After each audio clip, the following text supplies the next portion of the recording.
আজকে আমরা দেখব কিভাবে পোলার এরে কাজ করতে হয়।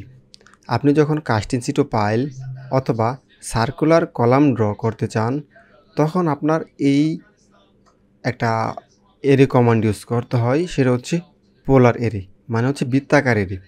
যেমন আপনার এই যে কলামের সাইজ অথবা পাইলের সাইজ রয়েছে, সেই পাইলে কিন্তু নির্দিষ্ট সংখ্যক মেইন রড থাকে, 6টা হতে পারে, 8টা হতে পারে, বা বিভিন্ন সংখ্যা হতে পারে।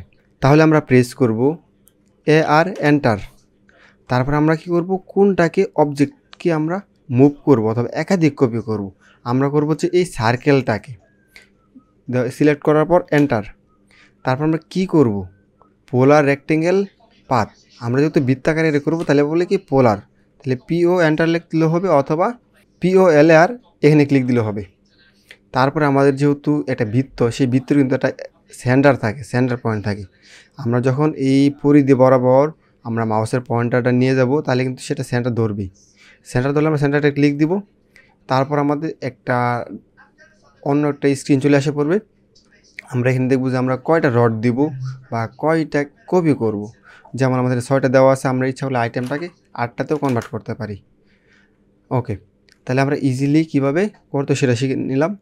এবং আমরা অনেক সময় দেখব এরকম ফাঁপা ফাঁপা রড থাকবে, এবং অনেক সময় আমাদের এরকম সলিড বা ভরাট করা রড থাকবে। তাহলে সেম টু সেম আর এন্টার সিলেক্ট করব, আমরা এন্টার দিব, পোলারের এই পরিধি বরাবর যাব, আমরা সেন্টারে ক্লিক দিব, এবং আমরা সংখ্যা দিয়ে দিব কয়টা, আমাদের 7টা লাগবে, শেষ।